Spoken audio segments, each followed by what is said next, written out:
இது குறித்த கூடுதல் விவரங்களுடன் செய்தியாளர் நந்தினி இணைப்பில் உள்ளார். நந்தினி, வணக்கம். இது குறித்த விவரங்கள். வணக்கம். தாய்மானவர் திட்டம் பெயர் மாற்றம் செய்யலாமா என்பது தொடர்பாக அரசு தீவிர ஆலோசனை மேற்கொண்டு வருகிறது. திமுக ஆட்சியில் கொண்டு வரப்பட்ட மூத்த குடிமக்களின் வீடுகளுக்கே சென்று ரேஷன் பொருட்கள் விநியோகம் செய்யும் முதலமைச்சரின் தாய்மானவர் திட்டத்தின் பெயர் விரைவில் மாற்றம் செய்ய திட்டமிடப்பட்டிருக்கிறது.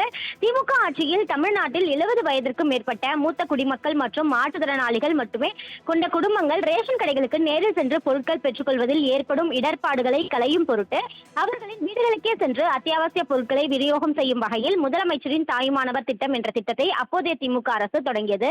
இந்த திட்டத்தின் கீழ் ஒவ்வொரு மாதத்தில் முதல் வாரத்தில் ரேஷன் பொருட்கள் வீடு வீடாக எடுத்து செல்லப்பட்டு விநியோகம் செய்யப்பட்டு வருகிறது. தமிழக வெற்றிக் கழகம் ஆட்சி அமைந்த பின் நான் முதல்வன், விடியல் பயணம், முதல்வர் காலை உணவு திட்டம் உள்ளிட்ட திட்டத்தின் பெயர்கள் மாற்றம் செய்யப்பட்டன. அதன் தொடர்ச்சியாக தாய்மானவர் திட்டத்தின் பெயரையும் முதியோர் மற்றும் மாற்றுத்திறனாளிகளின் இல்லத்திற்கே சென்ற ரேஷன் பொருட்கள் என மாற்றம் செய்து நீலகிரி மாவட்ட ஆட்சியர் செய்திக்குறிப்பு வெளியிட்டுள்ள நிலையில் இது தொடர்பான தமிழகம் முழுவதும் இந்த திட்டத்தின் பெயரை மாற்றம் செய்வது தொடர்பான ஆலோசனை என்பது தீவிரமாக மேற்கொள்ளப்பட்டு வருகிறது. விரைவில் அது தொடர்பான அதிகாரப்பூர்வ அறிவிப்பு வெளியாகும் எனவும் எதிர்பார்க்கப்படுகிறது. விவரங்களுக்கு நன்றி நந்தினி.